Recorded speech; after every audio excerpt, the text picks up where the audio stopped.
श्री शिवाय नमस्तुभ्यम दोस्तों। आप सभी लोग जानते हैं कि 14 जुलाई 2025 को है सावन महीने का पहला सोमवार। और दोस्तों जब सावन महीने का पहला सोमवार होता है ना, तो उस दिन की महत्वता कितनी ज़्यादा बड़ी होती है ये हम आपको बता नहीं सकते। इसीलिए दोस्तों सावन महीने के इस पहले सोमवार को यानी कि 14 जुलाई 2025 के दिन आप लोगों को बेलपत्र की माला वाला उपाय ज़रूर करना चाहिए। दोस्तों ये एक ऐसा उपाय है जो कि पंडित जी ने अपनी शिव महापुराण कथा में बताया हुआ है, और इस उपाय को जो भी करता है उसकी जो भी मनोकामना होती है वो पूर्ण ज़रूर होती है, वो भी सावन के महीने में। पर इस उपाय को करने की एक विधि होती है, एक नियम होता है, और सही तरीके से अगर आप इस बेलपत्र की माला वाले उपाय को करेंगे तो आपको इस उपाय को करने का फल ज़रूर मिलेगा। और ये उपाय आप अपनी किसी भी प्रकार की मनोकामना के लिए कर सकते हैं, किसी भी प्रकार की दुख और परेशानी के लिए कर सकते हैं, और कोई भी व्यक्ति इस उपाय को कर सकता है, चाहे माताएं बहनें हों, चाहे कोई पुरुष हो, चाहे बच्चे हों, चाहे बड़े हों। आप अपनी किसी भी प्रकार की मनोकामना के लिए ये जो उपाय है बेलपत्र की माला वाला, इसको कर सकते हैं। करना कब है? सावन महीने के पहले सोमवार को यानी कि 14 जुलाई 2025 के दिन, ठीक है। मुख्य रूप से ये जो उपाय है ये होगा सुबह के समय में, है ना। सावन महीने के पहले सोमवार को सुबह के समय आपको मुख्य रूप से उपाय करना है। बाकी अगर किसी कारण से सुबह आप उपाय ना कर पाए तो फिर आप लोग शाम के समय प्रदोष काल में इस वाले उपाय को यहाँ पर कर सकते हैं। पर मुख्य रूप से सुबह के समय कोशिश कीजिएगा कि आप इस उपाय को यहाँ पर करें, है ना। अब इसके बाद में दोस्तों हम बात करते हैं इस उपाय को करने की विधि क्या है। देखो इस उपाय में आपको अपने घर से कोई भी चीज़ लेकर जाने की ज़रूरत नहीं है। पर सोमवार का दिन रहेगा, सावन के महीने का दिन रहेगा, तो पूजन सामग्री तो हम ज़रूर लेकर जाएँगे। और हमने आपको पहले ही बताया कि सावन के महीने में आप लोग 1 लोटा जल नहीं लेकर जाओगे बल्कि 2 लोटा जल लेकर जाओगे। अब देखो उपाय तो हम आपको बता रहे हैं, साथ ही में एक चीज़ और बता देते हैं कि सावन के महीने में अगर आप इस जल को थोड़ा अलग तरीके से लेकर जाओगे, कांवड़ के भाव से लेकर जाओगे तो और ज़्यादा अच्छा रहेगा। कांवड़िए क्या करते हैं कि जो 1 लोटा जल होता है, मतलब जो भी उनका जल होता है वो किसी पवित्र नदी से जाकर भरते हैं। तो आप लोग भी क्या कर सकते हो सावन महीने के पहले सोमवार के दिन कि आपके घर के आसपास कोई अगर पवित्र नदी पड़ती हो तो वहाँ पर जाओ, और वहाँ पर जाकर क्या करना है, एक कोई अपने साथ बर्तन वगैरह लेकर जाना, कोई कैन वगैरह लेकर जाना, और उसमें इतना पानी भर कर लेकर आना उस पवित्र नदी का कि आपके 2 लोटे या 2 पात्र भरा जाए, क्योंकि 2 लोटा हमें जो है शिव जी के मंदिर में लेकर जाना है सावन सोमवार के दिन, ठीक है। तो कोई अपने साथ में ऐसा पात्र लेकर जाना जिसके अंदर 2 लोटा जल बन जाए, ठीक है। और पवित्र नदी से इस जल को भर कर लेकर आना। हम भी कांवड़ जल सावन सोमवार के दिन इस भाव से चढ़ाएंगे, ठीक है। अपने घर का ले जाना चाहो वो एक अलग बात है, पर आप लोग अपने घर के आसपास कोई पवित्र नदी से जल भर कर लेकर आओगे तो और ज़्यादा यहाँ पर अच्छा रहेगा। घर का कोई भी सदस्य लेकर आ सकता है, बाकी आप चढ़ाने के लिए शिव जी के मंदिर जा सकते हो। तो उस जल को लेकर आओ, फिर उस जल को अपने घर आकर 2 लोटों के अंदर भरो, फिर उन 2 लोटों को लेकर फिर शिव जी के मंदिर में अपने दोनों हाथों में एक-एक लोटा पकड़ कर जाओ। फिर उस जल को शिव जी के ऊपर चढ़ाओ कावड़ के भाव से, वो भी दोनों पात्रों को आमने-सामने करके एक साथ में एक धारा से, ठीक है।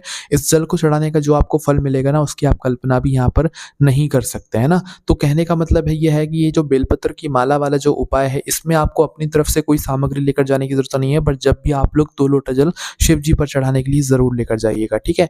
इसके अलावा दोस्तों अगर हो सके, अगर आप पवित्र नदी के पास नहीं जा सकें, तो अगर आपको बारिश का जल मिल जाए, बरसात अगर आपके यहाँ हो रही होगी सावन सोमवार के पहले दिन, तो उस जल को अगर आप इकट्ठा करके अपने 2 लोटों के अंदर भर लेते हैं तो भाई ये भी सोने पे सुहागा वाली बात हो जाएगी।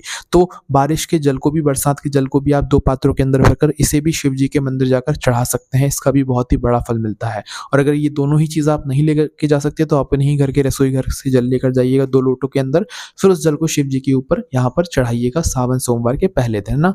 और जो भी आपकी पूजन अर्चना है वह आप लोग सारी कर लीजिएगा। ये जो उपाय है ना, ये पूजन अर्चना करने के बाद ही करना है, हमें पहले नहीं करना है ना। और हमने आपसे बोला था कि इस उपाय को करने के लिए आपको कुछ अलग से लेकर जाने की ज़रूरत नहीं है, वो हमने इसलिए बोला था क्योंकि सच में कुछ नहीं लेकर जाना है। इस उपाय में मात्र आप लोग अपने घर से कच्चा सूत जो होता है, कच्चा जो धागा होता है ना, वो लेकर चले जाना बस, है ना। या इसके अलावा कच्चा सूत ना हो तो कलावा वगैरह हो तो वो लेकर चले जाना। कलावा थोड़ा मोटा हो जाएगा तो इस वजह से कच्चा सूत हमने आपको बता दिया है। तो अपने घर से सिर्फ इस उपाय को करने के लिए कच्चा सूत लेकर जाना है, इसके अलावा कुछ और लेकर नहीं जाना है, ठीक है। तो कच्चा सूत आप लोग लेकर मतलब चले जाइएगा, है ना। और जो भी आपकी पूजन अर्चना है सावन सोमवार के दिन रहेगा तो वो पूजन अर्चना आप लोग के लिए जो भी सामग्री है वो लेकर चले जाइएगा। और शिव जी के मंदिर पहुंचकर 2 लोटों का जल सबसे पहले चढ़ाइएगा। उसके बाद में शिव जी की पूजन आराधना कर लीजिएगा, जो भी आप पूजन करना चाहें, शिव जी का अभिषेक करना चाहें वो सारी चीज़ें कर लीजिएगा। इसके बाद अब आपको उपाय करना है, और ये उपाय ना सभी लोग नहीं कर पाएंगे। मुख्य रूप से सावन के सोमवार के दिन तो सभी लोग कर पाएंगे, पर और दिनों में नहीं कर पाते, क्योंकि ये उपाय किस्मत से ही करने को मिलता है। भगवान शिव जी चाहते हैं तभी हम ये वाला उपाय जो है वो कर पाते हैं। क्योंकि इस उपाय में क्या है कि बेलपत्र की माला है, उपाय का नाम क्या है? बेलपत्र की माला है। तो भाई इस उपाय में हमें बेलपत्र की माला बनानी पड़ती है। पर भाई जब हम अपने घर से कुछ लेकर ही नहीं जा रहे हैं तो बेलपत्र की माला बनाएँगे कैसे? बेलपत्र की माला आप बनाएँगे शिव जी पर चढ़ी हुई पहले से जो बेलपत्र हैं उन्हीं से, है ना? आप शिव जी के मंदिर पहुँचे सावन सोमवार के दिन, अगर आपको शिवलिंग पर बेलपत्र चढ़ी मिल गई, तो आप अपना ये जो उपाय है इसको कर लोगे और अगर नहीं मिली तो भाई नहीं कर पाओगे। वैसे सावन सोमवार में बेलपत्र की शिवलिंग के ऊपर कोई कमी नहीं रहती है, इसलिए सावन सोमवार में तो आपको बेलपत्र शिवलिंग पर चढ़ी मिल ही जाएगी किसी भी हालत में, है ना? इसलिए हमने आपसे शुरू में ही बोला था, ये जो उपाय है ये सभी लोग कर सकते हैं ना? तो भाई करना क्या है वो आप ध्यान से सुन लीजिए। देखो, ये जो बेलपत्र की माला है ना, ये आपको सिर्फ़ और सिर्फ़ शिवलिंग पर चढ़ी बेलपत्र से ही बनाना है। ऐसा नहीं कि हमने आपसे बेलपत्र का बोल दिया तो अपने घर से बेलपत्र उठा लाए, खरीद कर ले आए, तोड़ कर ले आए, नहीं। इस दिन जो है मतलब बेलपत्र नहीं तोड़ी जाती है, इस बात का भी ध्यान रखना। जो भी ये बात हम आपको बता रहे हैं तो इस बात का भी ध्यान रखना कि सोमवार के दिन बेलपत्र नहीं तोड़ी जाती है, वरना वह बेलपत्र आपकी भगवान कभी स्वीकार नहीं करते। एक दिन पहले तोड़कर रख लो चलेगा, पर सोमवार के दिन नहीं तोड़ी जाती है ना। तो भाई करना क्या है, आप लोगों को जो है सोमवार के दिन ही मतलब शिव जी के मंदिर पहुंचकर शिव जी पर बेलपत्र जो चढ़ी हुई हैं, उनमें से अच्छी-अच्छी बेलपत्र को उठा लेना है ना। अब देखो बेलपत्र की माला हम बनाएँगे तो भाई कितनी बेलपत्र की माला बनाएँ? 11 बनाएँ, 21 बनाएँ, 51 बनाएँ, 108 की बनाएँ, कितनी बनाएँ? तो देखो, वैसे तो कम से कम बनानी चाहिए ताकि सभी लोगों को उपाय को करने का मौका मिले, पर अगर आपके यहाँ ज़्यादा बेलपत्र हैं तो आप 108 बेलपत्र की माला बना सकते हैं। अगर हैं, शिव जी पर चढ़ी हुई हैं तो बना सकते हैं। सावन का महीना है, चढ़ी रहती है ज़्यादातर इसलिए हमने आपको बता दिया। बाकी आप 11 बेलपत्र की माला बना सकते हो, 21 की बना सकते हो, 51 की बना सकते हो, है ना? इसके अलावा आप 108 बेलपत्र की माला बना सकते हो, है ना? शिव जी पर से चढ़ी एक बेलपत्र आप उठा लेना। इनको धोने की ज़रूरत नहीं है, पंडित जी ने नहीं बताया इनको धोने का, बाकी आप धोना चाहें तो धो सकते हैं ना। तो एक-एक अच्छी वाली बेलपत्र उठा लीजिएगा और उठाने के बाद आपने एक पात्र में रख लिया अपनी वह बेलपत्र जिसकी आप माला बनाने वाले हैं। अब आप लोग जो है अपना कच्चा सूत खोल लीजिए, है ना? मुख्य रूप से कच्चा सूत ही लेकर आइएगा, कलावा क्या है थोड़ा-सा मोटा हो जाएगा बस और कोई दिक्कत नहीं है ना? तो भई आप कच्चा सूत खोल लीजिए, बहुत मतलब आपको किराने की दुकान पर या पूजन वाली दुकान पर आराम से मिल जाएगा, वो भी बहुत सस्ते में मिल जाएगा, ठीक है? तो आप वो लेकर आ जाइएगा। तो अब करना क्या है सबसे पहला अपना जो धागा है ना? इसको बिछा लो। देखो इस बेलपत्र की माला बनाने में आपको सुई का प्रयोग नहीं करना है और ना तो बेलपत्र में छेद करना है, ठीक है? अब आप कहोगे कैसे बनाएँगे तो हम बताते हैं आपको कैसे बनाओगे। देखो सबसे पहले अपना जो मतलब कच्चा सूत है उसको खोल लो, है ना? आपने जितनी भी बेलपत्र ली हुई हैं, आप उस हिसाब से बेलपत्र की माला को बनाइएगा, है ना? अब देखो सबसे पहले उस जो कच्चा सूत है उसके थोड़े से छोर को छोड़ दीजिएगा। उसके बाद में क्या करना है आपको हर बेलपत्र की जो डंडी है, उस डंडी में कच्चे सूत को बाँधते जाना है। इसमें क्या होगा हम कच्चे सूत में थोड़ा-सा एक गठान बाँध देंगे जिसकी वजह से हमारी माला टिकी रहेगी और ना हमें छेद करना पड़ेगा, ना बेलपत्र में कुछ सुई लगानी पड़ेगी, ठीक है? बिना सुई और बिना छेद के ही हमें ये बेलपत्र की माला को यहाँ पर बनाना है ना? तो आपने क्या किया थोड़ी-सी जगह छोड़कर क्योंकि बाद में हमें इस जगह से जो है बेलपत्र को बाँधना पड़ेगा, मतलब बेलपत्र की माला को बाँधना पड़ेगा, तो कच्चे सूत में थोड़ी-सी जगह छोड़कर आप लोग अपनी बेलपत्र की डंडी को सबसे पहले बाँध दीजिए। देखो, बेलपत्र की डंडी को अगर सीधा करके बाँध रहे हो तो सभी बेलपत्र की डंडी सीधा करके बाँधना और अगर बेलपत्र की डंडी को उल्टा करके बाँध रहे हो तो सभी बेलपत्र की डंडी को उल्टा करके बाँधना क्योंकि हमें माला ऐसे चढ़ानी है कि जो चिकना वाला भाग है वो शिवलिंग पर स्पर्श हो, ठीक है? इस बात का ध्यान रखना। अब क्या करना है कि अपनी पहली बेलपत्र की डंडी में आप कच्चा सूत लपेट दीजिए, लपेटने से काम चलता है तो ठीक है, अन्यथा एक गठान आप लोग बाँध दीजिए, ठीक है?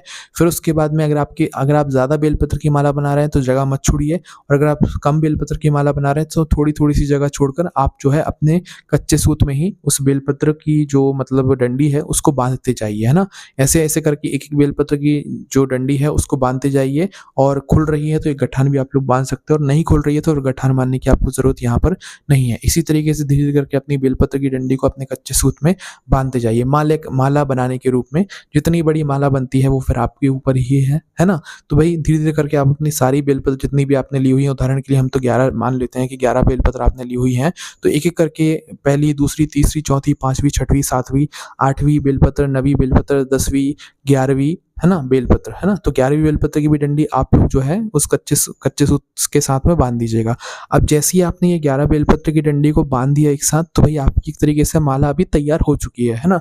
अब क्या करना है दूसरी साइड से जो कच्चा सूत है उसको तोड़ लेना है। आपने भले 108 की भी माला बनाई हुई है, 108 की बना रहे हो तो बीच में ज़्यादा जगह मत छोड़ना, ठीक है?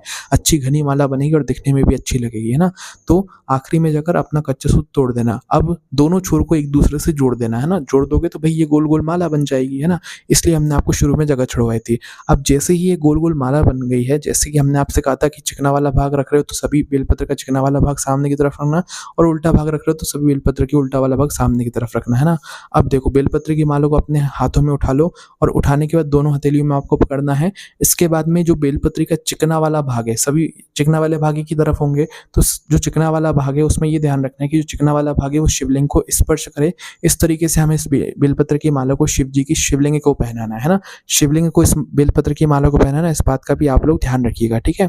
तो आपको करना है अपने दोनों हाथ की हथेलियों से पकड़कर इस बेलपत्र की माला को शिव जी का नाम लेते हुए, श्री शिवाय नमस्तुभ्यं बोलते हुए इस बेलपत्र की माला को आप शिवलिंग के ऊपर पहना दीजिए। चिकना वाला भाग मतलब पीछे की तरफ हो, आपकी विपरीत दिशा में हो, शिवलिंग को स्पर्श करता हुआ हो, इस तरीके से आप बेलपत्र की माला को आप शिव जी के शिवलिंग के ऊपर पहना दीजिए। पहनाने के बाद आप लोग जो है वहीं पर बैठकर भगवान से हाथ जोड़कर अपनी वह मनोकामना बोलिए, जिसके लिए आप लोगों ने अपना ये जो उपाय है इसको किया हुआ है, ठीक है? मनोकामना बोलकर 2 मिनट वहीं पर श्री शिवाय नमस्तुभ्यं का आप लोग जाप कीजिएगा और जाप करने के बाद भगवान से प्रार्थना करके वापस से विनती बोलकर अपने जो लोटा जल चढ़ाया हुआ है शिव जी पर, 2 पात्रों को जल चढ़ाया हुआ है, जलाधारी से थोड़ा-थोड़ा जल दोनों में झिलकर आप लोग सीधा अपने घर पर आ जाइए और भगवान से आशीर्वाद लेकर आ जाइए। तो यहाँ पर हमारी बेलपत्र की माला वाला जो उपाय है ये पूरा हो जाता है। देखो उपाय बहुत आसान है, बस हमने आपको अच्छे से समझाने की यहाँ पर कोशिश करी है, ठीक है? और बेलपत्र की जो माला है वो सिर्फ़ आपको चढ़ाकर अपने घर पर वापस सजाना है, वापस कुछ भी नहीं लाना है, बस शिव जी पर जो चढ़ा हुआ जल है, जलाधारी से जो गिर रहा हो, उस जल को ज़रूर अपने साथ में लेकर आना है। फिर उस जल का आप अपने घर पर आकर कैसे भी प्रयोग कर सकते हैं, अपने घर के मेन गेट पर छिड़क सकते हैं, उस जल का आचमन कर सकते हैं अपने शरीर में किसी दुःख और परेशानी के लिए, तो उस जल का प्रयोग आप कर सकते हैं। बाकी बेलपत्र की माला को शिवलिंग पर पहनाने के बाद भगवान से मनोकामना बोलकर आप अपने घर पर आ सकते हैं, आपका उपाय जो है यहाँ पर पूरा हो जाता है। ये उपाय सावन महीने के पहले सोमवार को जो भी करेगा ना, उसकी मनोकामना आप विश्वास मानो कि सावन के महीने में ही पूर्ण हो जाएगी, अगर वह उपाय सही तरीके से यहाँ पर कर लेता है ना? ये उपाय आपको हमारी वेबसाइट भोलेनाथभक्ति.com पर भी पढ़ने के लिए मिल जाएगा। बाकी अगर आपको कोई भी परेशानी आए, आप हमसे कमेंट करके पूछ सकते हैं। ओम नमः शिवाय जय भोले बाबा, श्री शिवाय नमस्तुभ्यं।